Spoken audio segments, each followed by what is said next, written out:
Isso. Então, eu acho que o Tatum é um pipoqueiro. O Tatum é um baita de um... Aqueles vê assim, começou a gravação. Coisa boa, então, vocês aí que já estão nos vendo no YouTube. Essa é a nossa prévia, né? Sempre um improviso maravilhoso, como você pode perceber na imagem. Nem o Juan, quer dizer, o Juan acabou de chegar. Então, o Juan já está entre nós, a gente está Isso fazendo é ao aqui as vivo. prévias. Gravando já, velho. Já, cara, a gente começou aqui a gravar papum, mano, só para pegar desprevenido. Seja bem-vindo, Juan, à nossa prévia. Olá, boa noite a todos. Olá. Bom, e é você que apresenta hoje, né? Quer dizer, quem que apresenta hoje? É você, né? Não, hoje é realmente um bastidor mesmo, né? Que a gente tá combinando quem faz o quê durante a gravação. Isso é bonito, isso é bonito. É É o pessoal, pra gente ver como que a gente é humanizado aqui, né? Você que tá... Isso. Isso. Pra mostrar que a gente é uma empresa, né? Uma estrutura, assim, Isso. horizontal. Horizontal. Não tem essa... Então você apresenta hoje, não. E totalmente transparente também. Perfeito. A gente, Exatamente. por exemplo, a nossa receita é 0, né? A gente não tem receita nenhuma. Eu dizer que a gente... Despesa a gente tem alguma. É perfeito. Despesa, Aliás, eu vou estar deixando meu Pix, tá? Depois, no final. E agora também, então se quiser já dar uma olhada. Uma boa ideia, né, cara? Muita gente Pix. tem feito isso agora durante a pandemia Gente, aqui. Mas é um perigo, né? Eu não quero calma. cobrar nada, mas vou deixar meu Pix aqui. R$2 já tá ótimo, tá? Não vou pedir menos que R$2 porque não dá nem para comprar uma bala com menos de R$2. Mas eu prometo que todo final de mês tem prestação de contas aqui no nosso podcast. E mostra aqui o recibo, ó. Nós investimos esses R$2 para ajudar a pagar a hospedagem do site, que é caro essa parada, tá? Então, você já vou abrir aqui. Só cuidem pro Pix não ser CPF, que isso é muito perigoso. Cara, eu fico revoltado, inclusive, com a juventude de hoje em dia, que daí, sabe aquelas correntes que tem, tipo, bota no story, se responder tal número, goste de mim, entendeu? Agora tem o Pix isso aí. Tipo, se me mandar de 0 a R$5, você quer me dar um abraço. Se mandar de 5... E daí as pessoas não fazem isso. Fazem, velho. Eu já vi muita gente fazendo. E daí o que acontece? As pessoas botam o Pix dela, a chave, o CPF, e coloca no story. Olha, as pessoas têm noção, mano. Eu poderia reclamar, mas assim, ó, hoje, vamos ser bem sinceros, não vamos ser hipócrita. A gente, assim, é um livro aberto. Acho que o tanto de lugar onde a gente põe nosso CPF, lógico, com um pouquinho mais de... Você não tá expondo, né, assim, de boa e gratuitamente, ó, todo mundo veja. Mas o tanto de lugar que a gente coloca no nosso CPF... Qualquer coisa que você vai se cadastrar, você tem que colocar o CPF. Isso é um absurdo. Então um monte de empresa tem acesso aos seus dados. A questão é que, pra vazar daí não tem nenhum baita hacker pra fazer isso. Qualquer moleque de 16 anos faz isso aí. Perfeito. É o famoso Snowden, né? Não dia desse que não sei o que deu, que vazou dados de 200 milhões de brasileiros, velho. É isso aí. É isso. Muito bem.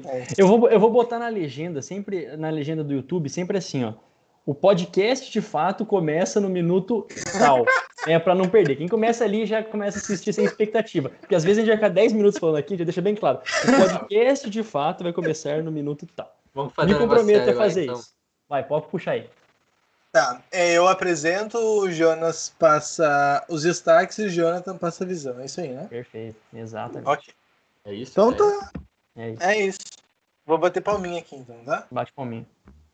Peraí, tem que botar pra gravar no pessoal aqui, né, gurizada? Vocês colocaram aí? Perfeito. Sim. Gente, isso também é aqui, ó, mostrando já os macetes da gravação de podcast. Sempre tem um backup, hein? Você que tá pensando em criar um podcast. Isso, e no YouTube a gente sempre vai usar a gravação da internet, então eventuais quedas ou cortes, isso tá tudo sujeito, então fiquem atentos a isso também, beleza? É isso. Posso botar pra gravar aqui? Mete o louco. Olá, você que nos ouve, está começando o Toco e Tackle, o seu podcast semanal sobre NBA e NFL. Seja muito bem-vindo ao nosso episódio de número 83. Eu sou o Juan Grings, estudante de jornalismo, e junto comigo está ele fazendo mímica para mim. Jonas Faria, como vai, Jonas? Tudo bem? Tudo bem, tá tentando fazer um 83, né? Então eu imagino que quem estiver assistindo, né, tenha entendido, mas eu vou muito bem, muito obrigado. Tive uma alegria tremenda, uma alegria gigantesca estar aqui para gravar mais um podcast. Realmente alegra a minha semana, espero que alegre também a de vocês que estão nos assistindo, nos ouvindo, enfim, nos acompanhando aí há um bom tempo. E se você está chegando agora, seja bem-vindo também. Exatamente. 83 me lembra aquela música muito boa, não sei se vocês conhecem. Ixi, começou. Não, velho, que isso? Do Nenhum de Nós, Júlia de 83. Caso vocês não conheçam, fica aí a minha recomendação. Né? É brabo. É muito boa a música, muito boa a música. Excelente. E completando Seria engraçado se nenhum de nós conhecesse. Tum-dum. Você conhece a música, Jonathan? Boa noite. Conheço, cara. Boa noite, Juan. Já estamos entregando aqui à noite a gravação do podcast. Tudo bem com vocês? Espero que estejam bem, assim como a nossa audiência. Também espero que todo mundo esteja na paz. Sim, conheço como bom admirador do rock and roll. Nenhum de nós tem algumas músicas boas, mas a gente não vai entrar nesse mérito. Mas realmente, cara, 83, um ano simbólico. Perfeito. Muito simbólico. Espero que a nossa referência seja a mesma. E qual é a ideia do Topiteco, Jonathan? Deixando de lado essa simbologia toda, mas não tanto assim, a ideia do Topiteco é justamente trazer os principais destaques do basquete do futebol americano da terra na verdade né? Hershey's, uma marca famosíssima de chocolates, que inclusive estava vendo aqui agora no Google, vou pesquisar. Tá barato até a barra aqui, não sei qual que é o sabor. Tá R$5,49. Louco. 50 gramas, deve ser um troço de 5,49, velho, isso é muito caro, mano. No mercado... Tá mais barato que o litro de gasolina, eu acho, não sei. Louco. Tá dando pra comprar. Acho que tá, hein? Dependendo do lugar, a gasolina chega aos R$6. É isso, cara, mas eu veja bem, no Mercado Livre ainda, estão revenda no Mercado Livre, cara, que loucura. Você acha ruim pra vender no Mercado Livre, cara. É só procurar direitinho. Que horror, cara, que horror. Tá louco. Mas então a referência a Hershey, porque foi Páscoa no último fim de semana, né? Isso. Então, nada mais apropriado do que falar sobre chocolate. A Hershey é uma marca americana com sede na Pensilvânia, um estado também com muitas coisas interessantes, inclusive a própria Hershey, que é uma marca, então, não só de chocolates, né? Ela fabrica várias coisas, também como biscoitos, bolos, milkshake, nunca experimentei, mas deve ser muito bom, e outras bebidas geladas, assim, do gênero. Então está aí nossa referência. E por falar em chocolate, Jonas, passe os destaques do programa de hoje.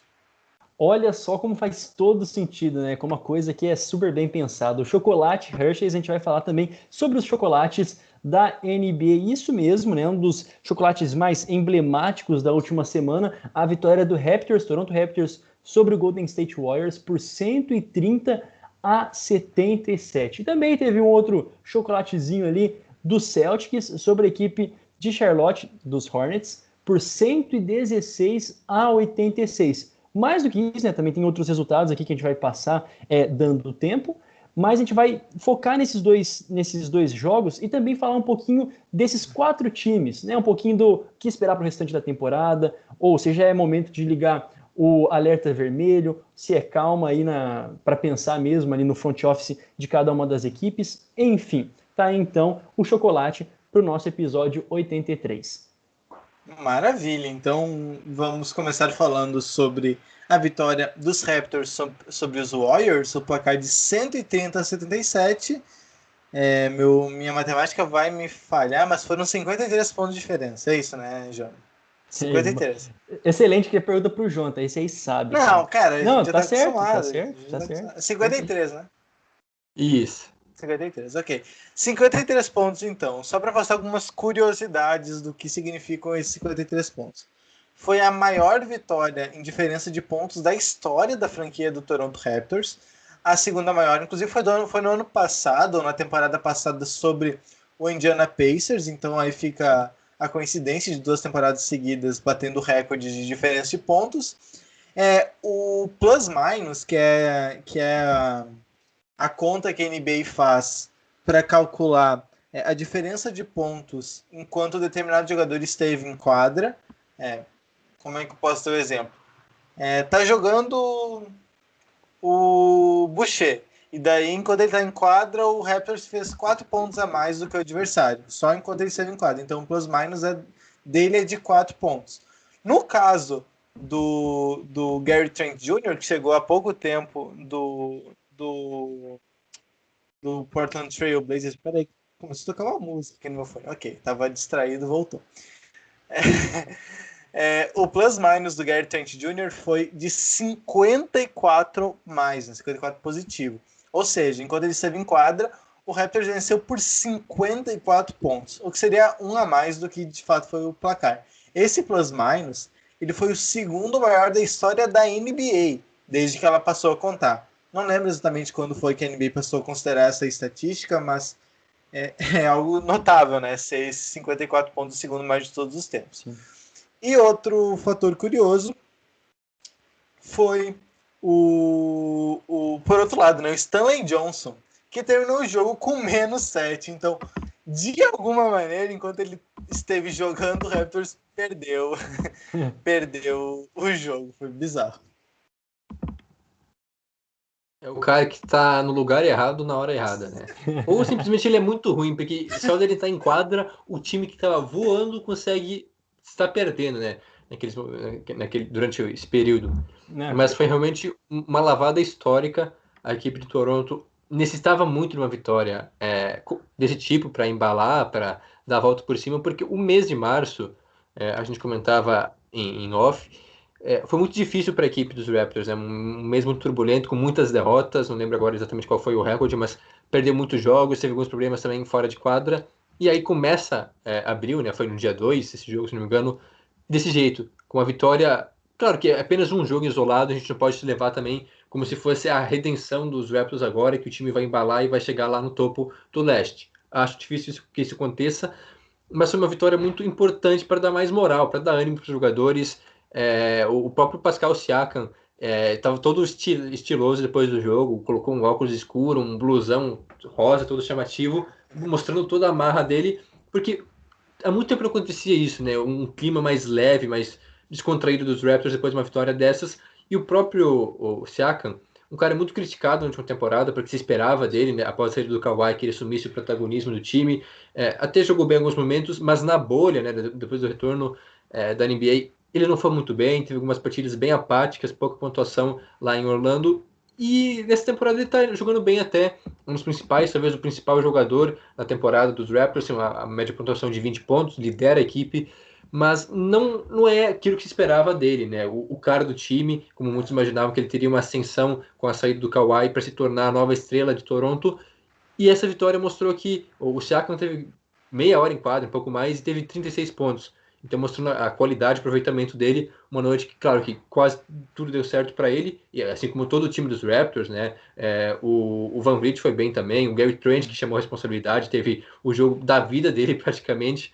Mas a questão é essa, uma vitória dessas, não sei quanto que vai impactar no futuro do time, se vai realmente causar uma grande mudança, mas pelo menos a princípio alivia um pouco a situação, o clima não estava tão bom assim em Toronto, a equipe continua meio mal de saldo, porque nesse momento então tem 20 vitórias apenas e 31 derrotas, antes disso eram 18 vitórias e 30 derrotas, ou seja, uma campanha bem abaixo dos 50% de aproveitamento, longe ainda do ideal que a equipe poderia jogar, mas essa vitória eu acho que pode dar assim um gás a mais para essa reta final da temporada. Foram 13 derrotas, né, e uma vitória só em março. A vitória foi contra a equipe de Denver, lá no dia 24 de março, isso. 135 a 111.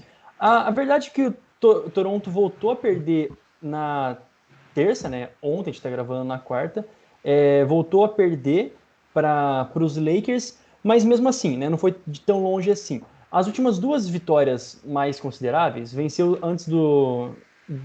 o Washington também lá no dia 5, mas foi bem próximo, né, 103 a 101.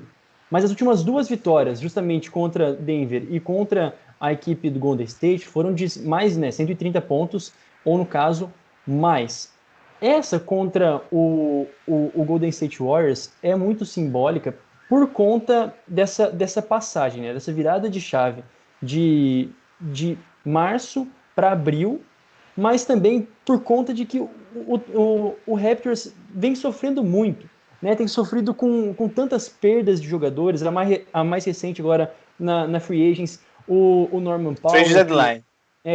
Na Trade Deadline, Free Agents ainda da NFL na cabeça, na Trade Deadline, o Norman Powell, mas mesmo assim, uma equipe que se mostra tão organizada que a gente colocava no início da temporada que poderia regredir a média, poderia piorar, mas ainda figurando entre os cabeças do leste, estando tão mal como está nesse momento, né, a gente realmente não esperava. Eu, pelo menos, não esperava que tivesse tão mal como está. Então, por isso que é simbólico. Né? A gente via, por exemplo, estampado no semblante do Van Vliet nessas últimas derrotas, como que ele já é um cara mais na dele, mas mesmo assim, saindo das últimas derrotas muito cabisbaixo, via como pesava isso dentro do vestiário, e como o Jonathan também bem ressaltou, agora o Siakam na estileira após ali, na coletiva após o jogo, depois dessa vitória, né, gigantesca, muda o astral do time, embora tenha perdido logo depois. Mas mesmo assim, né, muda de uma forma que, poxa, somos capazes de chegar lá. Por mais que, não sei se vocês ainda mencionaram, se mencionaram eu esqueci, por mais que o Golden State não estava jogando com o Curry, com o Green, estava ali com o seu misto de jogadores novos e misto de jogadores que deram uma pinta no início da temporada que poderiam jogar muito bem, só que perderam o gás totalmente ali dessas últimas semanas para cá, principalmente depois do All-Star Game para cá também, All-Star Game, né, só no final de semana do All-Star Game, perderam muito gás até esse momento que a gente está gravando o episódio. É uma temporada bem difícil. Inclusive eu vi algumas comparações, talvez até são exageradas, mas eu vi algumas comparações com a própria temporada dos Warriors da temporada passada. Que, claro, os Raptors não estão tão mal assim. A gente está falando de um time que na temporada passada foi a pior campanha de toda a NBA, né? Que foi o caso do Warriors, sem Curry, sem Klay Thompson, enfim, um time bem descaracterizado, com vários jogadores novos e que ninguém conhecia muito bem. E nesse caso do Raptors, acho que a comparação é válida porque é um time que naturalmente piorou da última para essa. No papel já era pior, porque perdeu Marc Gasol e Serge Ibaka e repôs com Aaron Baines e com Alex Len. A princípio foram esses dois jogadores. O Aaron Baines teve um início de temporada muito ruim. Agora ele às vezes faz algum jogo bom, mas ainda muito longe do que o Marc Gasol e o Ibaka, ou o Marc Gasol ou o Ibaka entregava. O Alex Len nem se fala, né? Jogou pouquíssimo. Quando jogava foi desastroso e logo foi dispensado. Nem tá mais por lá. Então, no papel já tinha piorado. Mas não era o suficiente para ir tão mal assim. Mesmo o time piorando no garrafão, ainda era um time totalmente capaz de ser um top 4 do leste, um top 5 no máximo. Só que aí tem o outro fator. Que o Raptors foi uma das equipes mais afetadas pela Covid. Eles perderam muitos jogadores e muitos jogadores importantes num longo período. E assim, é diferente de outros times que perderam muitos jogadores, só que eles perderam tantos jogadores que eles não tinham nem número mínimo para botar em quadra. O Raptors teve jogadores com Covid, mas não o suficiente para ter jogos cancelados, que é o pior cenário possível. Que foi o que aconteceu com o Sixers às vezes, foi o que aconteceu com o Raptors, que eu já mencionei. Enfim, tiveram vários times que sofreram com isso e tiveram que colocar um time totalmente descaracterizado por 2 ou 3 jogos. Então, é uma situação complicada. O time perdeu muitos jogos aí. Depois, tiveram que lidar com lesões do Lowry, que não tem jogado, inclusive. Nem jogou nessa partida que eles venceram os Warriors. Tiveram que lidar com um período sem o Van Vliet, um período sem o Siakam. Então, é um time que nunca consegue estar 100% saudável. Esse é um problema muito grande. Fora toda a questão de não poder jogar em Toronto, né, devido às restrições que o governo canadense impôs de impedir viagens dos Estados Unidos para o Canadá. Então, o Raptors não está jogando em casa, jogando em Tampa Bay, na Flórida, do outro lado do país, digamos assim, né? Canadá ficaria, obviamente, no extremo norte, enquanto a Flórida é bem ao sul. Então, é bem diferente a situação que o Raptors se encontra. Por outro lado, não sei se vocês querem contribuir com alguma coisa do Raptors, mas a gente pode falar também do Warriors, né? Que acho que tem bastante coisa para falar também. Pode puxar, por mim já pode puxar aí o Warriors que a gente mete ficha, fazendo comparação. Por outro lado, então, o Golden State Warriors vive uma situação, como é que eu vou dizer? Uma situação estranha. Porque a temporada passada, ela tinha dado tudo errado há muito tempo. Porque eles perderam a final para o próprio Raptors em 2019. Naquela final, eles perderam o Durant e o Klay Thompson no meio dos jogos. O Durant, inclusive, saiu. Ele era um agente livre ao final daquela temporada. Saiu, tá no Nets, como todo mundo sabe. O Klay Thompson ficou, né? Ele não tinha o contrato expirante. Ficou, tá nos Warriors, só que não jogou na temporada passada inteira. O Curry, inicialmente, estava disponível para jogar. Só que ele também sofreu outras lesões e foi voltar um jogo antes da parada para a pandemia. Então ele praticamente não entrou em quadro na temporada de 2019 e 2020. Então o Warriors foi a pior campanha de toda a NBA e foi um desastre. E nessa temporada era para ser diferente, era para ser a temporada da redenção, né? Que o Curry chegaria saudável, que o Klay Thompson chegaria saudável, um time teoricamente descansado, porque teve uma temporada de folga, né? Dá pra dizer isso. Mais de uma temporada, porque a temporada ainda se estendeu por causa da pandemia. Então eles tiveram muito tempo de folga. Era para ser o ano da redenção. Era para ser o ano em que o Warriors volta a ser um contender. E também não deu certo. Aí eles já tinham o Wiggins. Forçaram uma troca para adquirir o Kelly Oubre Jr. do Suns. Estão pagando multa a dar com pau. É um dos times, acho que é o time mais endividado da NBA, no sentido de pagar taxas e imposto. É o time com o teto salarial mais estourado de toda a NBA. E eles não conseguem, porque os jogadores não estão dando tanta resposta quanto se esperava. E o Curry, quando não está em quadra, é um desastre total. Todo o time de Golden State. É realmente isso. Eu acho que a palavra que define é estranho. É um time muito estranho. Não lembra a equipe vitoriosa, gloriosa de anos atrás. Passando um panorama mais recente, nos últimos 15 jogos dos Warriors, 4 vitórias e 11 derrotas. Talvez, na verdade, jogaram, então, atualizando, seriam 3 vitórias e 12 derrotas, então, porque isso não conta com o último jogo. E desde que o Curry se lesionou, 1 vitória e 7 derrotas. O time realmente, sem o Stephen Curry em quadra, tá perdido. Porque não sabe o que fazer. O Wiggins ou o Oubre tentam chamar uma responsabilidade, tentar algumas cestas ali, até conseguem, mas não é o suficiente para levar o time adiante. Porque os jogadores não têm uma liderança, eles estão aí em quadra sem saber o que deve ser feito. O Steve Kerr tenta ajeitar o time como pode, mas não rende. É estranho, porque realmente a espinha dorsal, né, os principais jogadores continuam aí. O Curry, o Draymond Green, o Klay Thompson não joga há uma eternidade, né, quase 2 anos, porque quando está prestes a retornar de uma lesão, acaba se lesionando novamente e acaba postergando a volta dele. Mas ainda tem alguns jogadores, claro que muitos dos coadjuvantes, jogadores que vinham do banco, saíram e houve uma certa reformulação do time, mas a ideia dos Warriors, né, da cúpula, era tentar manter um time competitivo. E era exatamente isso, de tentar dar a volta por cima, uma redenção em 2021, e até mesmo brigar. Claro que não eram os favoritos para o título, mas tinha totais condições de ir para os playoffs e brigar. Pelo menos era essa a imagem que a gente tinha no início da temporada, antes das coisas começaram a desandar, com o Thompson se lesionando novamente. Aí chegou a temporada, a gente viu que o Curry, vinha fazendo uma temporada de MVP, pelo menos estava na briga por isso, mas o restante do time muito abaixo, sem render o esperado, e é isso aí. É uma situação estranha porque a gente não sabe se é um time que ano que vem como é que vai ser a situação, se vão voltar a brigar por playoffs, se vai ser aquele Warriors que a gente viu há 2 anos atrás, pelo menos pouco tempo atrás, ou se é um time que vai para reformulação, porque muitos se perguntavam se seria um momento de reformulação agora, em 2021, mas aí a pré-temporada da temporada da equipe dos Warriors mostrou que não, porque eles tentaram tornar o time mais competitivo, um time mais forte, mais sólido novamente, o que não aconteceu na prática.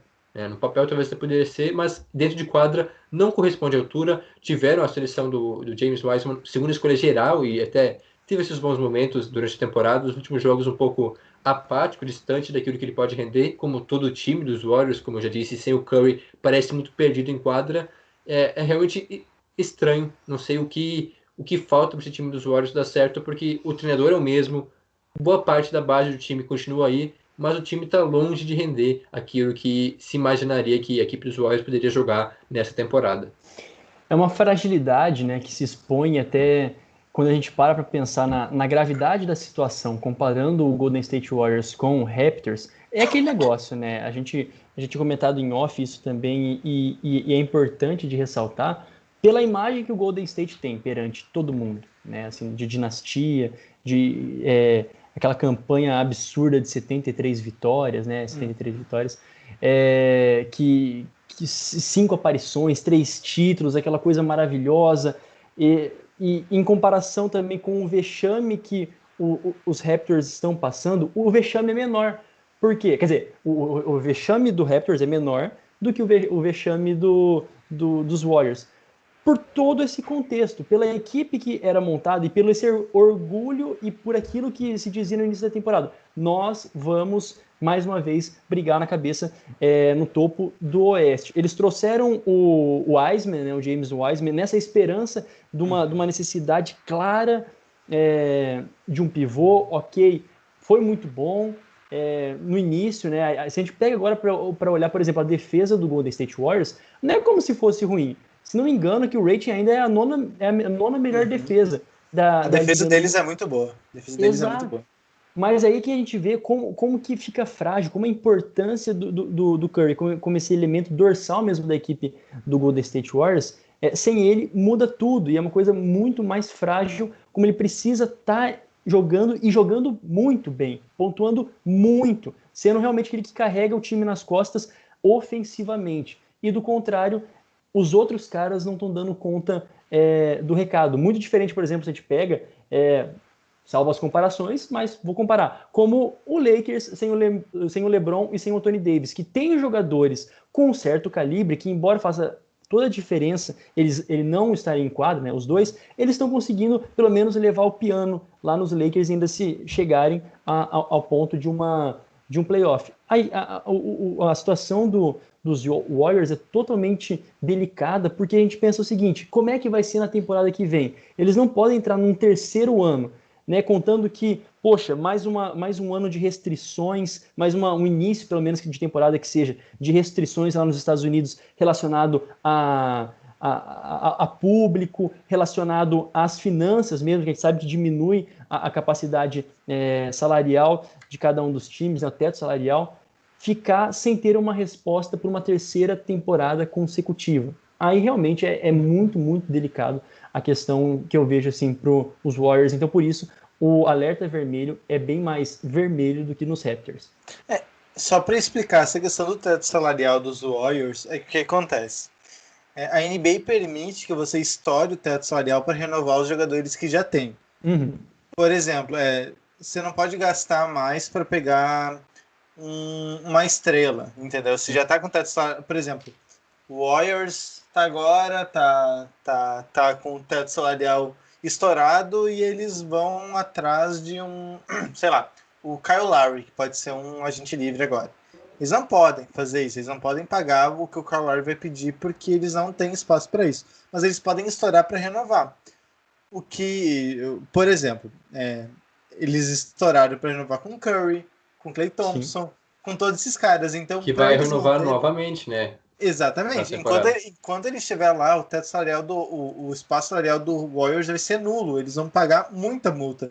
Sim. Então, eles preenchem os jogadores o elenco deles, que tem um número mínimo, dando sempre o salário mínimo. Jogadores two-way, né, que podem jogar na D-League, na NBA, vão preencher com jogadores que vão receber o mínimo, vão preencher com jogadores da D-League, entendeu? Eles vão algum jogador do draft, alguma coisa assim, e assim eles vão montando o elenco deles. Então o elenco do Warriors, o elenco em si, ele nunca foi bom. Nem nos tempos áureos a gente olhava para o banco e pensava, nossa, que elenco profundo, não. Mas é que o time titular compensava. Né? Imagina, tem Curry, Klay Thompson, Kevin Durant, Draymond Green e algum pivô. Aí sempre o pivô foi uma posição que mudava bastante por lá.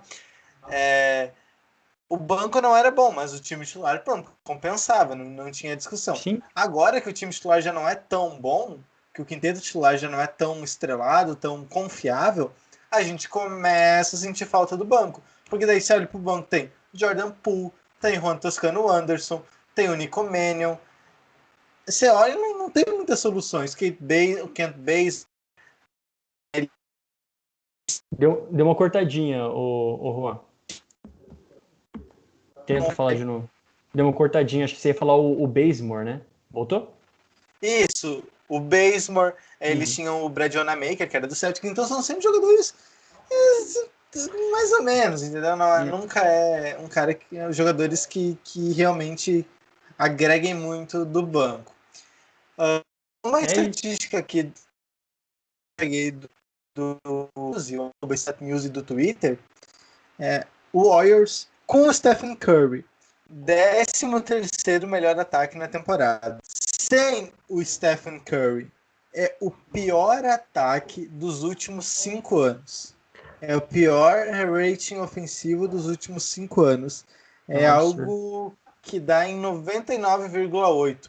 Isso é 99,8 pontos a cada 100 posses de bola. Então, é menos de 1 ponto por posse de bola. É muito pouco. É muito pouco. O segundo pior nesse período de 5 anos, só para completar, Jonas, é do 76ers da temporada 2016 e 2017, que era ainda quando eles estavam naquele tanque absurdo, que o rating ofensivo era de 103,2. Sabe qual que é o pior de tudo, assim, eu vejo? Pode ser pior para, enfim, entenda como quiser. Quando a gente pega o Stephen Curry, que representa 25%, quase 25,5% do teto salarial da equipe, né, do cap space do Golden State Warriors. O Klay Thompson, com 20 também, quase 21%.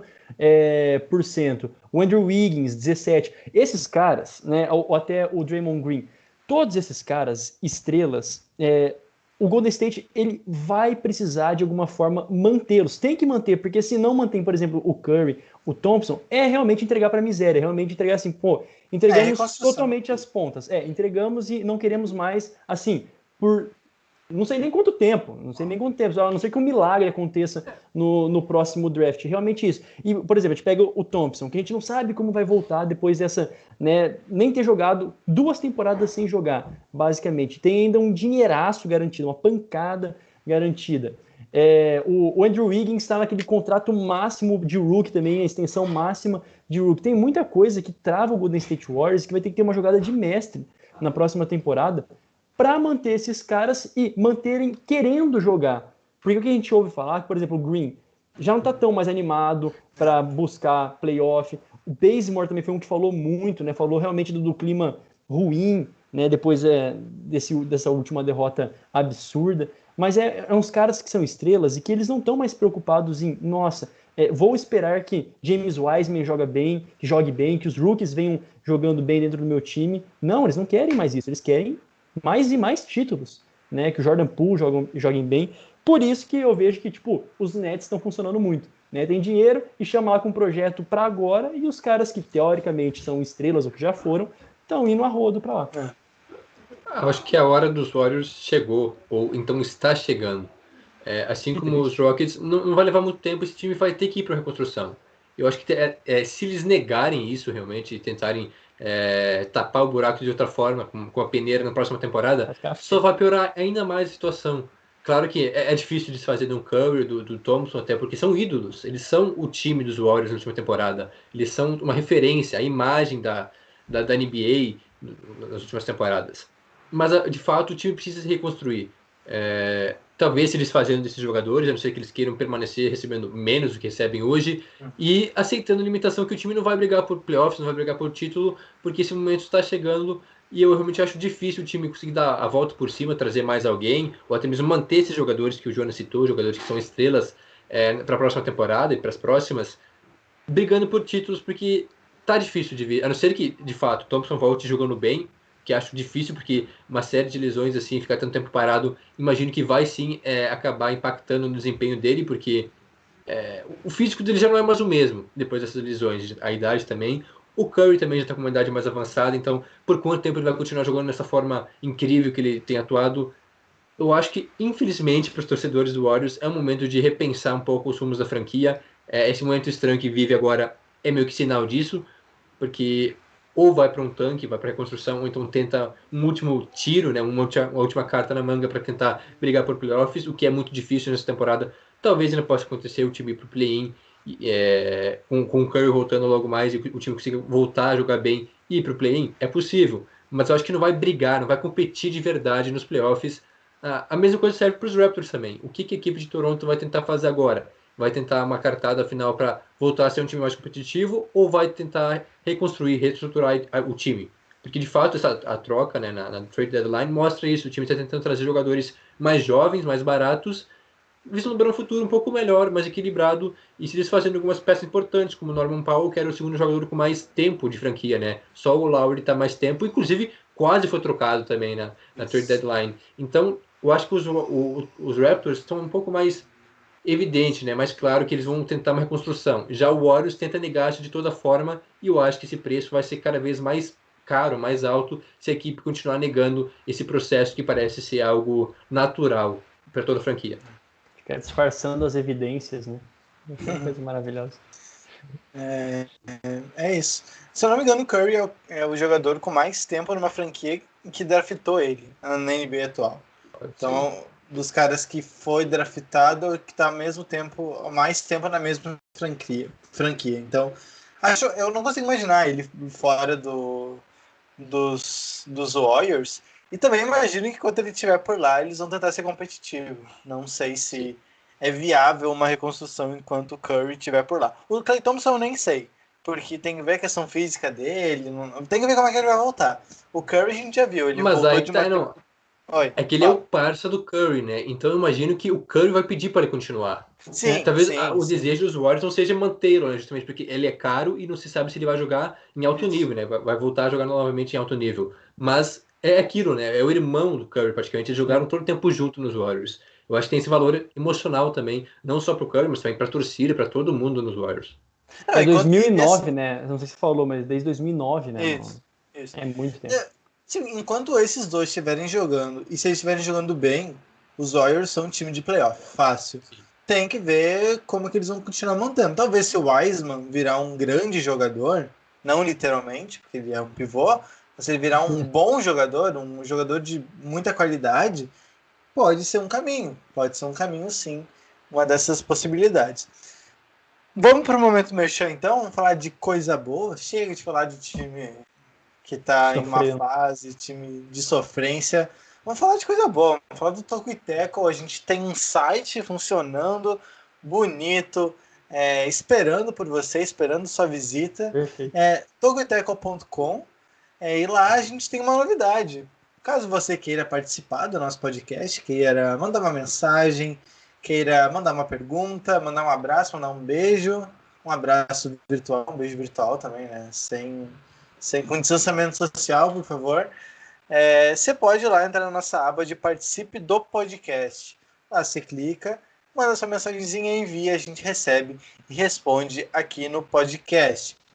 A gente também está no Twitter e no Instagram, no @tocoiteco, e a gente também está no Facebook, no facebook.com/tocoiteco. A gente, além de tudo isso, ainda tem uma newsletter semanal.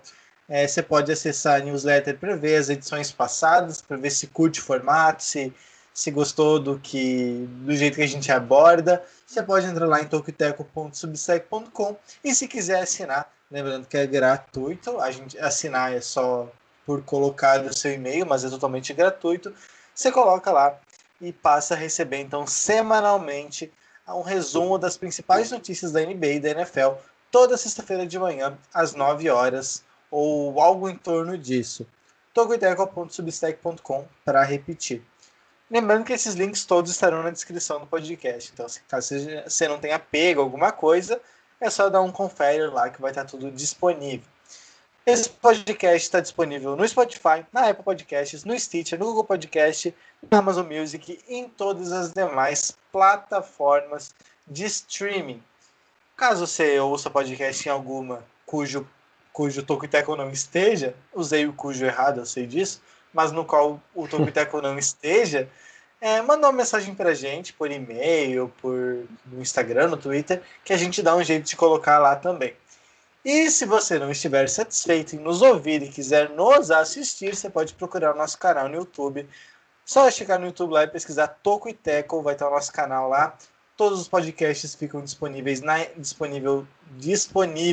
íntegra, com um bonuzinho de início e fim ali. A gente está muito interagido a falar de algumas aleatoriedades. E daí você curte o vídeo, se inscreve no canal, manda para os amigos, para as amigas e fica tudo bonito. Toco e Teco no YouTube, nosso canal lá, disponível para você. Fui bem. Mandou muito, cara, mandou muito. Esse detalhezinho ali, acho que fez toda a diferença falando do nosso canal, que ali a gente, né, tem um plus, né, um atrativo a mais no YouTube também. Eu tinha um professor que falava um plus a mais. Achava genial. Pior que isso é verdade, né? Acho que tem bastante gente que fala um plus a mais, cara. Um plus a mais. Maravilhoso. O outro jogo que a gente vai abordar, esse não é tão representativo, eu acho que ele não diz tanto quanto o outro. Não que um jogo isolado diga muita coisa, mas é um gancho, é um motivo que a gente deixou para falar dessas duas franquias. No dia... Eu sempre esqueço o dia. Mas foi nesse final de semana. O Celtics venceu o Charlotte Hornets por 30 pontos. Placar de 116... Né? Foi dia 4, Domingo. Isso aqui, domingo, isso aí. 116-86, 30 pontos de vantagem. Portanto, entra no nosso critério de lavada de chocolate nessa semana de Páscoa. Destaque do Boston Celtics foi o Jason Tatum, para surpresa de ninguém. 22 pontos para ele. E outro nome interessante, que é uma novidade do Celtics há algumas semanas, né, desde a trade deadline para ser mais específico, é o Evan Fournier, que teve um início muito ruim. Na primeira partida dele com a camisa celta, ele tentou 10 arremessos e acertou um total de nenhum. Ou seja, ele teve 0% de aproveitamento. Foi um início trágico, início para se esquecer. Mas a partir sentiu o peso da camisa. Sentiu o peso da camisa. Bom, então, pular do Hornets pro Celtics tem uma diferença aí, com todo respeito. Isso, do Magic. Tem uma diferença. Tá, o Magic tem a Disney, então acho que é um pouquinho mais relevante. Mas mesmo assim... 17 entra no pacote do turismo. Que sacanagem. Cara, entra, né? E sempre tem ginásio lotado lá. É um dos times com das melhores médias de público da NBA. Perfeito, cara. Perfeito. É tudo turista, né? Então, não é uma torcida assim, fiel, digamos. Caraca, velho. E agora ainda mais, né? Um monte de gurizão correndo lá, os caras que ninguém conhece direito. Agora é só ladeira abaixo. Mas quanto a essa partida, eu acho que é isso aí. Não é tão simbólica quanto a partida anterior que a gente comentou, mas dá para mostrar um pouco sobre qual que é o prognóstico para o Celtics no final da temporada e até para os playoffs, se a equipe de fato chegar lá, imagino que sim. Mas não é uma certeza. Eu acho que vai chegar também, mas assim, não está certo como em temporadas anteriores, quando éramos favoritos. Claro que a adição do Fournier já mostra seus resultados. Depois dessa estreia um pouco estranha e nada digna dele, que ele errou praticamente tudo, ele começou a jogar bem. Inclusive, ele conseguiu um feito bem interessante, que há muito tempo não acontecia. Vou pegar aqui para não falar besteira, mas ele anotou 17 pontos em 2 jogos seguidos. E é a primeira vez que isso acontece em 2 anos, né? A última vez que isso ocorreu foi em 2018, 2019, e eu explico por quê. Porque o último reserva, ou seja, jogador que vem do banco, e anotou 17 pontos em 2 partidas seguidas, foi lá há 2 anos atrás. Isso mostra só o nível que estava o banco de reservas da equipe do Celtics. Ninguém conseguia render muito, produzir, e a princípio o Fournier chegou para elevar então o nível da segunda unidade da equipe do Boston. Além desses 2 jogos, claro que é uma pequena amostragem, né? Apenas 4 partidas até aqui, mas mesmo assim já mostrou um pouquinho o seu cartão de visitas, mostrando que é um cara que pode pontuar, que pode servir os companheiros também. E é, de fato, um cara mais experiente que serve como uma liderança nesse time jovem da equipe do Celtics, muito promissor. E era o que faltava, eu acho, né? Faltava mais alguém para vir do banco e tentar manter um pouco o nível, porque só depender de Tatum, Brown, Kemba Walker, estava um pouco difícil para o Celtics, porque estava ficando previsível. E agora tem mais um jogador bom, né? Um jogador que consegue pontuar e para os adversários marcarem, para chamar um pouco mais a atenção da marcação. E de fato a adição do Fournier até agora, em poucos jogos, né, como comentei, apenas 4 jogos, mas mostrou ser de fato uma aquisição acertada por parte do Celtics. É legal, né? Agora também só um destaque para não esquecer, mas também a importância desses últimos jogos do Robbie Williams, como tem casado bem, né? Eles dois realmente na segunda unidade, o que é um suspiro para o Celtics. A amostragem é pouca? Sim, porque jogou contra o Rockets, né? O Fournier, contra o Rockets, acho que ele conseguiu fazer 6 bolas de 3 consecutivas. Contra os Hornets foram 4, e isso é muito importante, né? Porque desafoga um pouquinho quando precisa, nos jogadores que são uma ameaça, lançando nos chutadores, né, da equipe do Celtics, desafoga, e ele é mais uma ameaça que o Celtics tanto precisa, né? Que tanto precisa, para não focar, por exemplo, só no Tatum, para não ficar tão previsível como o Jonathan bem disse. Tirando isso, né? Então, tirando essa melhora nesses últimos 2 jogos, na noite de terça, se não me engano, teve um jogo contra o 76ers e já perderam, né? O Celtics já perdeu para o 76ers, mas, pelo menos, né, nessa derrota, acho que foi de 96 a 106, uma diferença, então, de 10 pontos, deu uma emparelhada, né? Como se tivesse sido uma lavada da equipe do 76ers. E isso é muito importante, porque aquilo que vai balizar realmente essa melhora do Celtics é, por exemplo, nessa partida, numa partida futura que tem, não sei, acho que joga hoje. Agora ainda, tá jogando. Contra o Knicks, né? Tá vencendo? Nem fui ver, perdão. Tá ganhando por 1 ponto. Pois é. E aí depois, sabendo que falta pouco para a temporada terminar, né? Tem 20 e poucos jogos, 23, por aí, assim, para o Celtics encerrar, então, a sua temporada regular, a gente precisa ver esse ataque que hoje figura lá como o 12º, né, na estatística ofensiva, realmente dar um salto de qualidade e melhorar de maneira significativa. Porque se os Celtics quiserem incomodar nos playoffs, não é como se, dependendo só aí do Fournier indo bem contra Rockets, contra Charlotte, fosse resolver. Não, a gente tem que ver como que ele vai lidar tendo mais tempo de quadra, né? Jogando mais e sendo mais exigido. Eu queria pegar aqui, eu estava com a estatística na mão, isso que me fugiu, o tempo do Fournier em quadra nessa última partida. Eu vou ver se eu encontro. Peraí, calma aí. 21 minutos. Pô, já foi um tempo bom. Né? Realmente já foi um tempo bom ali em quadra e mais e mais. É a partir daí que a gente vai poder balizar realmente se o Celtics tem condição de ameaçar no ataque em playoff. A temporada do Celtics é muito decepcionante. Isso ninguém vai. Acho que não vai mudar. Acho que não dá mais tempo de mudar, a não ser que. Claro, vença todos os jogos. A não ser que vençam tudo e nos playoffs destruam, né? Daí acho que a percepção muda. Mas até agora é muito decepcionante. Não pela posição que tá. Nesse momento nem sei onde é que tá. Não, oitava, é decepcionante, sim. Pela posição é muito decepcionante, que estava melhor. Mas o desempenho é muito ruim.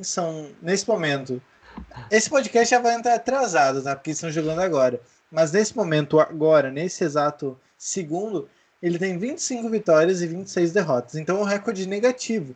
O que é uma insanidade. É uma insanidade o time como o Celtics ter um recorde negativo. Porque teve questões de lesão, perdeu o Smart por um tempão, o Kemba perdeu um terço ou um quarto de temporada, não tá jogando jogos seguidos, então tem tudo isso que deve ser pesado, mas mesmo assim o desempenho está sendo muito fraco e já está sendo cobrado por isso. E o Fournier chega para ajudar um pouco. Ele não resolve todos os problemas. Ele não é Não é um cara tão bom assim para resolver todos os problemas, mas ele ajuda num ponto importante, que é um cara que pontua do banco. O Celtics não tinha esse jogador.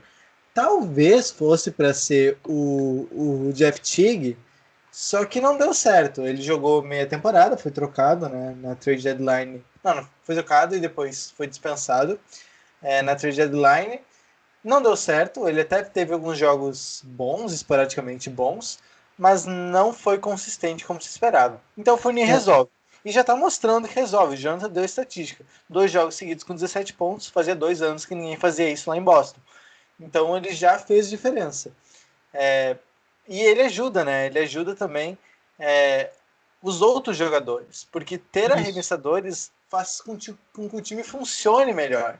Né? Faz com que o Tatum tenha mais liberdade, porque o defensor vai pensar 2 vezes antes de deixar o Fournier sozinho, por exemplo, do perímetro.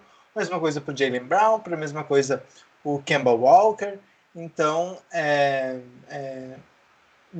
gera dúvida. Gerar dúvida no adversário é sempre positivo na NBA. Na NBA não, né? Em todos os esportes coletivos é sempre importante gerar dúvida no adversário. Então ele ajuda, mas não resolve. Pelo outro lado da moeda, temos um Charlotte Hornets que, diferentemente do Celtics, surpreendeu. Né? A gente já sabia que eles tinham melhorado. A gente sabia que eles tinham melhorado, né? Adicionado o Hayward. Apesar de tudo, dá para discutir se ele realmente vale 130 milhões ou 120 milhões. Acho que é 130 milhões por 120 por 4 temporadas. 30 milhões por ano, se eu não estou enganado. Confirmem para mim aí enquanto eu vou falando. O salário do Hayward é alto, talvez ele não valesse tudo isso, mas ele melhora o time, isso é inegável. E mercado pequeno também sempre acaba pagando mais por jogadores que não deveria. Mas o LaMelo é a grata surpresa, né? Um cara que foi draftado, a gente já sabia que ele tinha alguma qualidade, embora ainda se tivesse muitas dúvidas, a gente falou aqui nos podcasts de prévia para o draft, né, que ele não era uma unanimidade, mas ele está sendo o melhor jogador Melhor não, ele era um dos melhores jogadores do Hornets e o melhor jogador da classe até então. Só que se lesionou.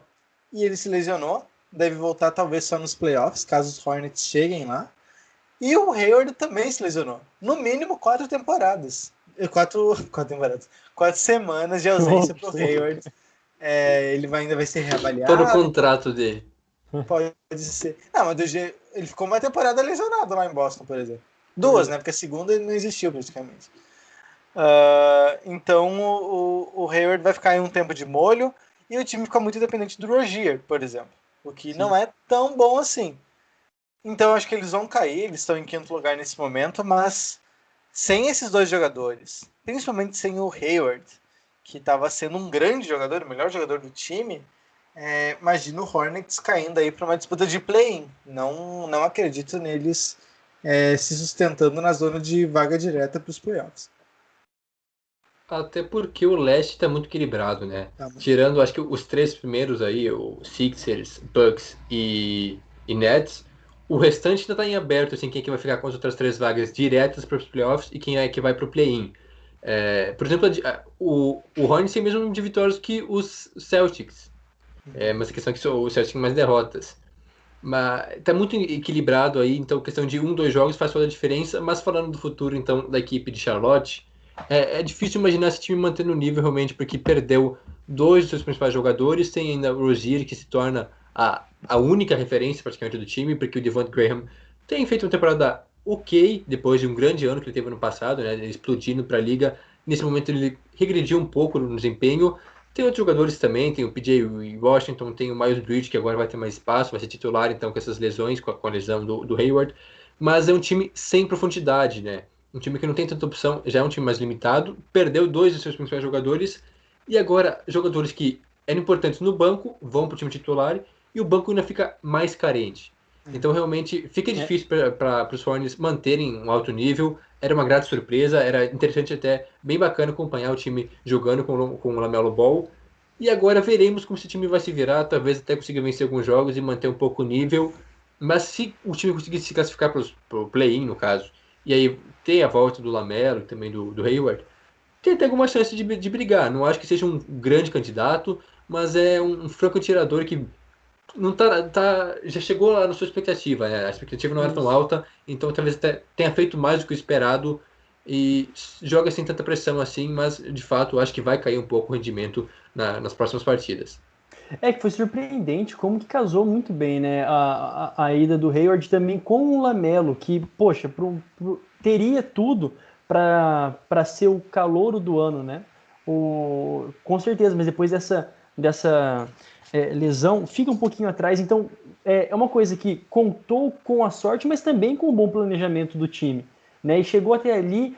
Ainda vejo que conta também com essa questão de que o leste tá bem bagunçado após a terceira colocação, então tem essa chance, porque ao mesmo tempo que o Hornets pode cair posições, isso é a tendência, a gente não sabe se de fato os Celtics vão dar um salto de produção, se os Knicks vão conseguir se manter ali também surpreendendo, que é uma outra equipe que a gente poderia mencionar aqui como uma equipe que surpreendeu também positivamente, com seus recordes positivos por mais jogos, há muito tempo não acontecia isso. E só para finalizar aqui, né, aquela informação que o Juan pediu no início, realmente, o Hayward ele representa ali, tem 120 milhões em 4 anos, então também é um dinheiraço. Aí vai ser só um free agent irrestrito lá em 2024, quando já tiver seus 34 aninhos.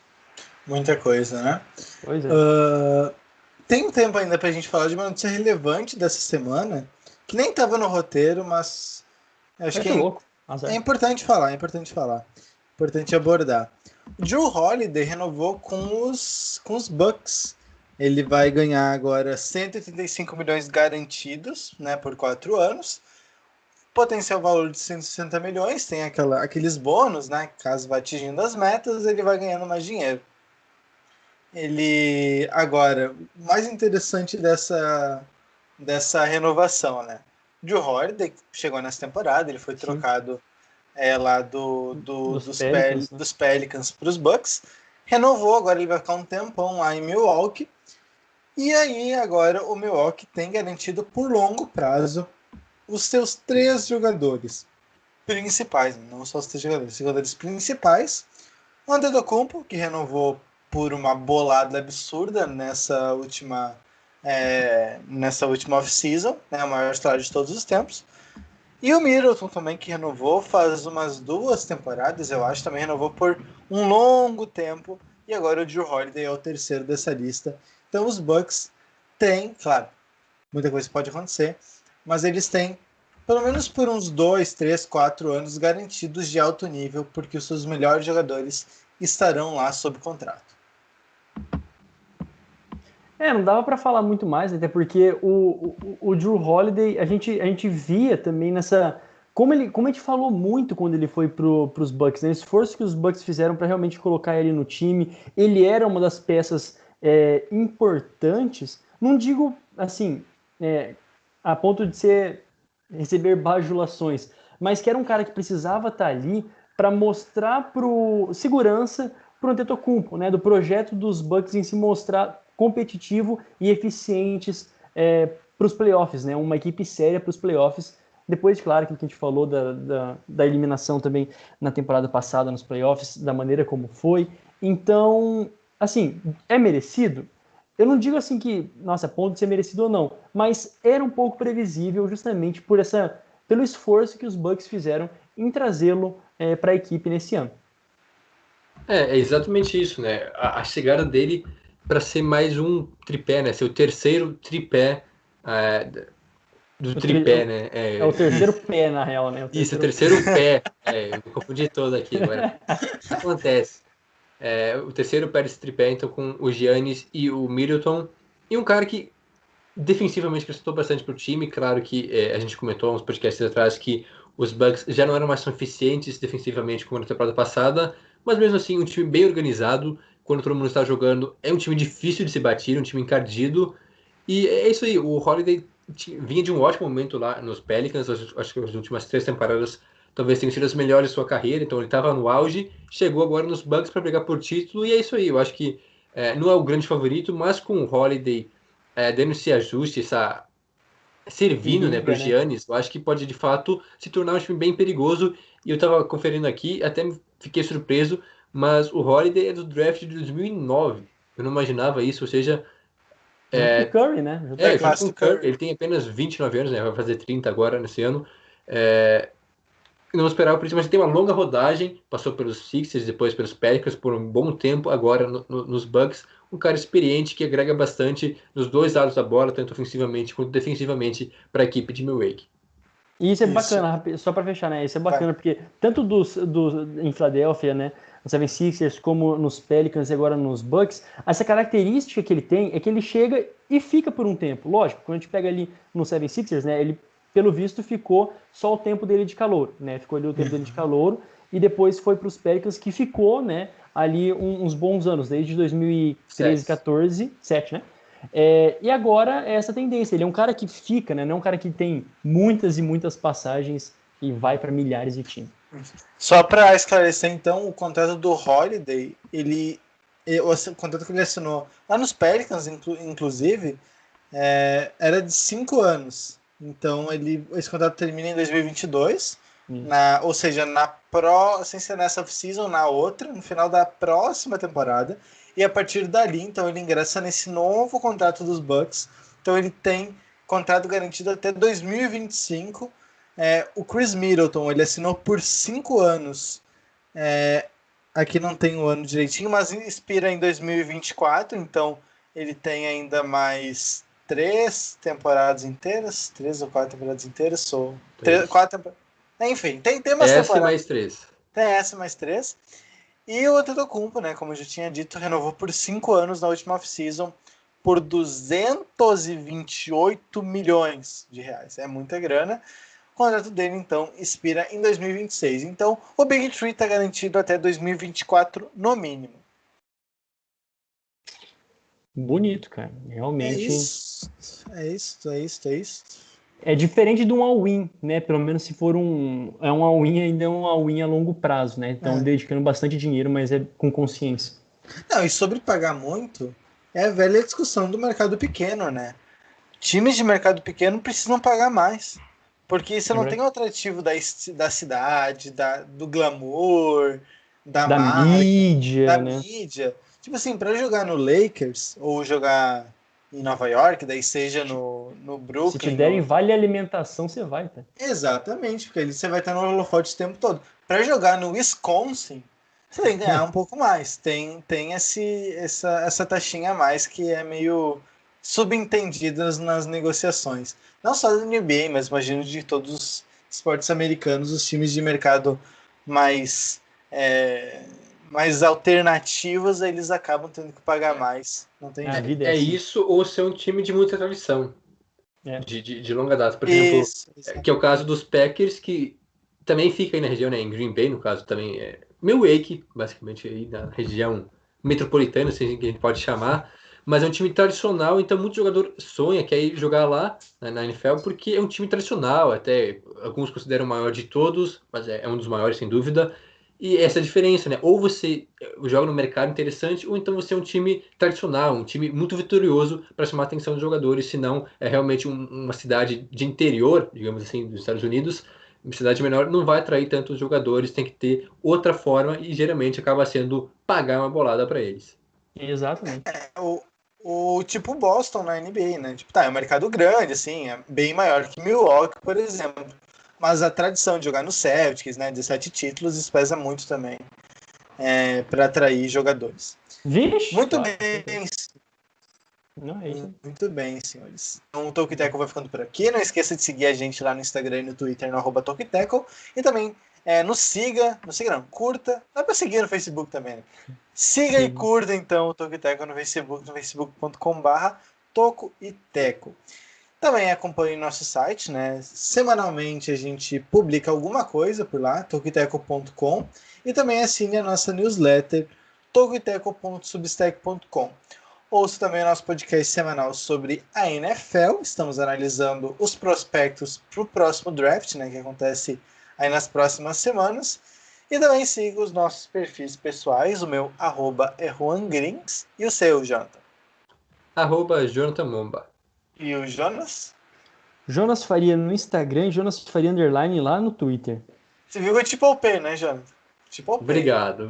Te poupei. É que a gente vai gravar NFL daqui a pouco, então eu tô só aquecendo.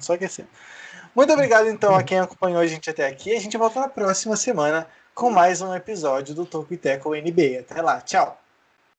Tchau. E aí, você que está no YouTube, olha só, você... Legal, é isso aí. Você, é um campeão, cara. É um campeão. Campeão vencedor, já diria outra música.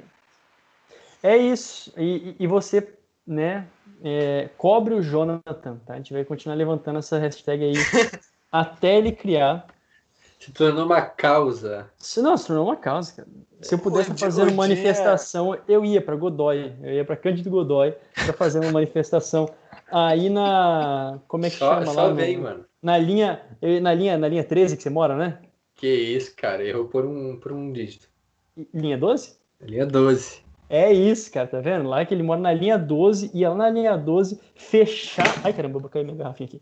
Ia na linha 12 fechar todas as vias, ou se tiver só uma, né? E não deixar ninguém trabalhar. É isso. Tem muito manifestante em Cândido Godoy, já? Ou o pessoal é mais de boa? Assim? Não, só tem alguns caras que são contra o fechamento do comércio, né? Mas isso tem em todo lugar. Então, em todo lugar, né? Um pouco mais, assim... Eu acho que, assim, normal, né? Normal. É uma pandemia. É uma pandemia. Caos.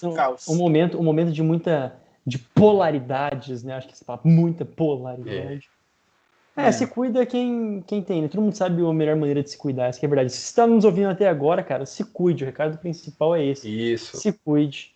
E ainda não vá numa manifestação, a não ser que seja manifestação em Cândido Godoy. Aí tá autorizado. Isso também foi uma manifestação. Nem Cândido Godoy. Não, pela causa do Jonathan. Do Jonathan no Twitter. Cara, o dia que a hashtag Jonathan cria um Twitter e estiver nos trending topics do Twitter, eu acho que ele cria. Vocês vão ter que mostrar, né? Pra vamos subir, poder ver que tá nos trending topics. Mas... Até lá a gente segue na batalha. Eu vou subir essa hashtag agora no nosso Twitter. Agora. Meu Deus. É sério. Pausa aí. Eu tenho que parar, né? Tem que avisar o pessoal, né? Você vai pausar, tem que dar tchau. É isso aí. Eu vou falar. Então, beijo pra vocês. Tamo junto. Até logo. Até semana que vem.